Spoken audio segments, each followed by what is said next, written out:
Saya sering ikut ceramah, dampingi Gus. Memang tukang teh kadang-kadang ganggu. Ayo teman-teman kita berdoa, ini baru mau doa es. Ini di pengajian maksudnya? Di pengajian.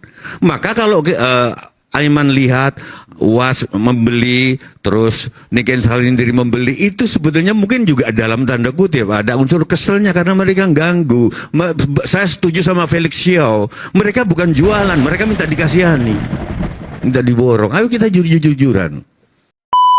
Yang saya simpulkan bahwa kalian semua ngomong sesuatu yang nggak jelas.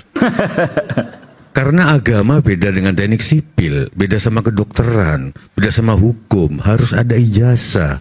Agama itu bukan penghidupan, bukan teknik sipil, bukan kimia. Agama itu kehidupan. Agama itu hati nurani. Tolong dibenarkan sama Mas Islah, Cak Islah nanti. Kitab suci adalah hati nurani, itu ada hadisnya. Kalau kita ngomong sudah sesuai hati nurani, mau kita sudah baca Al-Quran atau enggak, itu sudah Al-Quran isinya. Hati nurani beda sama perasaan. Segala sesuatu yang tulus itu pasti kalau diucapkan hati nurani. Siapa yang tahu kita tulus atau enggak? Ada sesuatu dalam diri kita, itulah Tuhan yang qayyum. Ibu saya nggak baca Al-Quran. Nah, ngomong Nabi Muhammad aja nggak bisa, Nabi Muhammad. Tapi dia ngomong uripku iso dipikul-pikulane sak pikulan-pikulane Gusti Allah. Ternyata surat terakhir Al-Baqarah sesuai dengan kemampuan kita. Bapak saya pernah bilang, kamu nggak akan bisa mencapai kebenaran kalau kamu nggak sabar. Kebenaran yang kamu capai dalam kesabaran itulah yang kamu amalkan. Aku ngobrol-ngobrol sama muridnya, cucu muridnya Pak Dahlan Iskan, Ahmad Dahlan. Agak mirip. Ternyata Haji Ahmad Dahlan ngajarin wal asina linsana lafi gusrin laladina amanu amilus solehati wa tabasu bil haq wa tabasu bisob. Itu yang diajari sob dulu.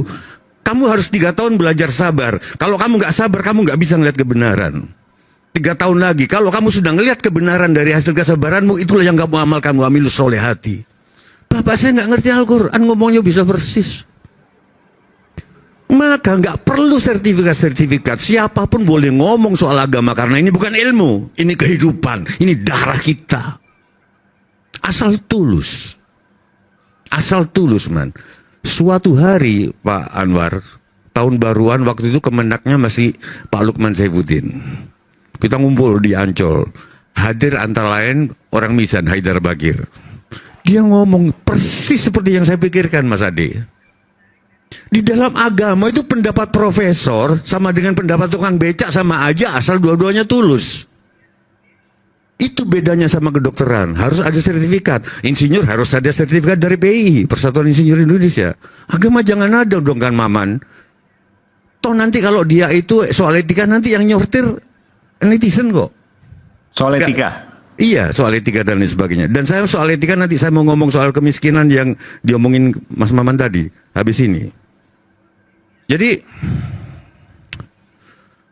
dia ngomong begini, menurut Bapaknya Najwa Shihab, siapa namanya? Pak Quraish Shihab, sesuatu yang tulus itu nilai profesor sama ini betul juga.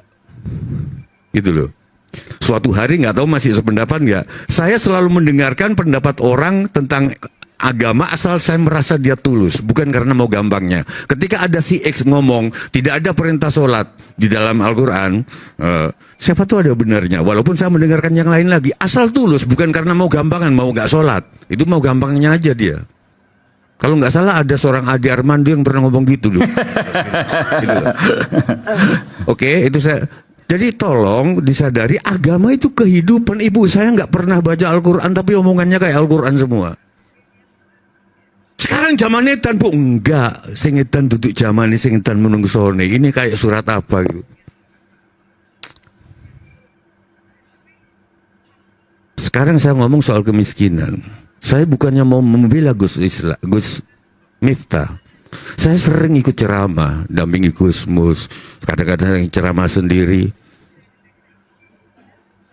Itu memang tukang teh kadang-kadang ganggu. Please, ayo dong. Kita lagi ngobrol, ayo teman-teman kita berdoa, ini baru mau doa es.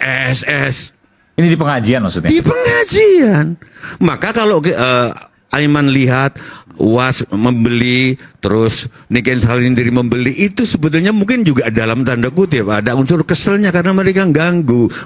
Saya setuju sama Felix Xiao. Mereka bukan jualan, mereka minta dikasihani, minta diborong. Ayo kita jujur-jujuran.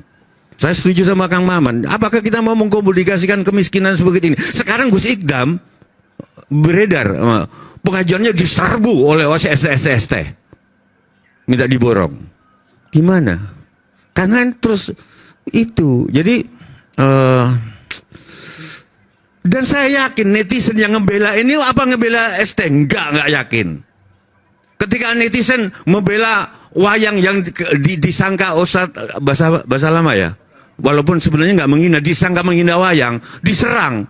Apakah mereka pernah nonton wayang? Enggak. Hanya mereka cuma nggak seneng sama Ustadz ini. Netizen cuma nggak seneng aja sama Gus Miftah karena mungkin kaya. Jadi tolong kita proporsional. Apakah ketika netizen protes wayang diaku Malaysia, mereka mencintai wayang? Enggak. Mereka cuma nggak seneng Malaysia. Mereka nggak pernah nonton wayang. Saya kan dalang. Penonton nggak pernah banyak. Mana ini yang protes-protes ini? Jadi ini bukan soal simpati pada tukang es, tapi mereka nggak seneng. Soal itu Mas Ade, ngata-ngatain sinden, itu di wayang sudah biasa kayak gitu. Yati pesek ini. Iya, kalau benar Yati Pesek nggak mau dihina, menamakan dirinya Yati Pesek itu sudah menghina. Kenapa nggak nama aslinya Suyati aja? Dia sudah menyamakan dirinya Yati Pesek. Artinya hinaan-hinaan versi kan dia trademark dia loh Yati Pesek itu. Tapi kan sekarang keluar video-video yang lain dari Gus Miftah. Oh ya, tapi banyak yang melakukan kayak gitu juga. Banyak yang melakukan. Banyak kemungkinan karena seperti Pak Zaitun tadi, ini apes. Kayak orang korupsi kan, nggak semua koruptor ketangkep. Jadi apa ya, Mas Aiman ya? Gimana? Saya mendukung Mas Maman, tapi ternyata Mas Ade itu nanti akan diseleksi sendiri oleh netizen. Walaupun seleksinya bukan karena kebaikan untuk memperbaiki kehidupan bersama, seleksinya netizen, seleksinya karena nggak suka aja. Ya nggak, udahlah nggak apa-apa. Padahal di dalam bapak saya karma kebencian, memperbaiki, mengkritik orang karena nggak suka itu karmanya berat, dan itu ada juga di, saya lupa di Al-Baqarah berapa itu. Jadi kalau kita mengkritik orang, nawaitunya itu untuk perbaikan bersama, bukan karena nggak suka. Terima kasih. Baik. Sebelum saya break, saya ke Kiai Maman dulu. Jadi setuju apa disampaikan oleh komentari? Tapi nggak apa, silakan nggak apa, Kiai Zaitun Rasmin. Kalau ada komentar ke Mbah Jiwo.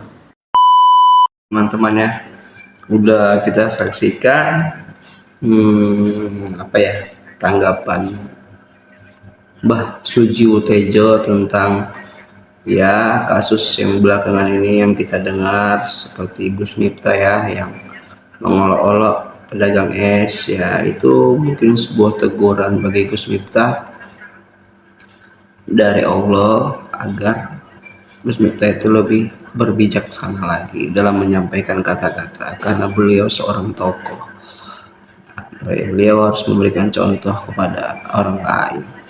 Ya kalau dibilang apa sih Gus Miftah apa, banyak juga kok kiai-kiai yang seperti itu, pendakwah seperti itu bicaranya. Tapi ya udah, jadi gimana, itu jenaka.